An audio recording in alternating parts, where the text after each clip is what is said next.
Yuhu! Selanjutnya, kita akan belajar tentang alat yang dibutuhkan dalam pembuatan video pembelajaran serta hal apa saja yang perlu diperhatikan ya teman-teman. Yang pertama, alat yang kita butuhkan untuk membuat video pembelajaran yaitu cukup smartphone. Bisa iPhone ataupun Android, tapi kali ini kita akan belajar menggunakan Android. Sebelumnya saya mohon maaf untuk Bapak Ibu yang menggunakan iPhone. Biasanya, aplikasi pada iPhone memiliki tampilan yang berbeda dengan Android. Jadi, nanti tampilan aplikasinya bisa menyesuaikan sendiri ya. Aplikasi yang akan kita gunakan untuk mengedit yaitu InShot. Aplikasi ini cukup mudah bagi para pemula ya Bapak Ibu. Selain itu, kita juga butuh aplikasi editing foto atau gambar. Misalkan kita butuhkan aplikasi tersebut untuk menghilangkan background, menggabungkan gambar, atau yang lainnya. Aplikasi tersebut yaitu PicsArt atau juga bisa menggunakan Pixellab. Hal-hal yang perlu diperhatikan dan perlu dilakukan saat editing video pembelajaran. Yang pertama, tentukan materi yang akan kita gunakan pada video pembelajaran.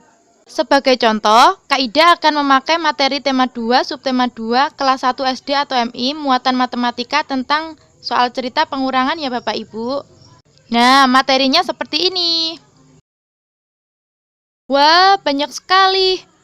Misalkan semuanya dimasukkan dalam satu video, tanpa dikurangi sedikit pun, kira-kira anak-anak tambah paham atau tambah bingung ya Bapak Ibu. Yang kedua, buatlah ringkasan materi tersebut, ambil poin-poin pentingnya saja, dan tentukan kata kunci pada materi tersebut. Tujuannya adalah untuk memudahkan pemahaman anak-anak, serta memudahkan mereka untuk mengingat materi. Pada contoh materi yang akan kita buat, kata kuncinya ada kata sisa. Jadi nanti kalau di video, kata sisa ini lebih ditekankan atau lebih diperjelas penulisannya. Yang ketiga, buatlah rekaman suara sesuai materi yang telah diringkas. Untuk merekam suara kita, bisa menggunakan aplikasi perekam suara yang ada di dalam HP kita.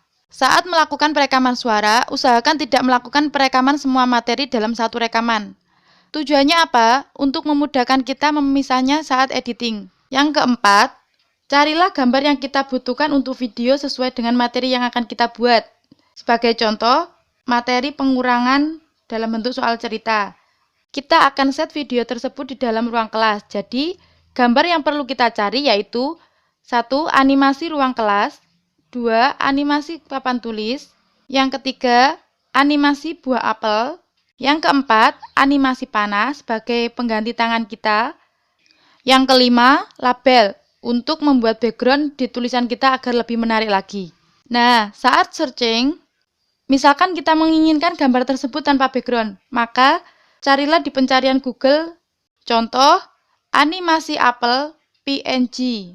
Nah, gambar yang akan muncul biasanya tanpa background, tapi jika masih ada backgroundnya, kita bisa edit di aplikasi Pixellab atau PicsArt. Sebagai contoh, simak video berikut.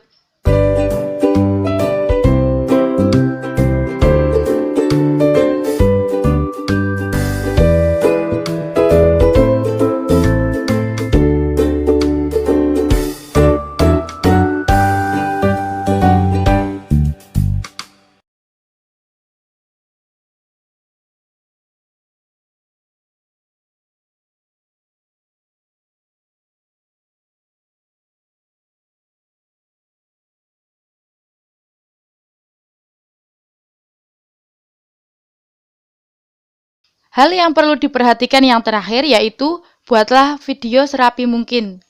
Tidak perlu menambahkan gambar atau tulisan yang tidak dibutuhkan dalam video sehingga nanti dapat mengganggu konsentrasi anak dalam pemahaman video tersebut. Nah, demikian alat dan hal-hal yang perlu diperhatikan dalam pembuatan video pembelajaran. Untuk tutorial akan berada di video yang berbeda. Tetap semangat!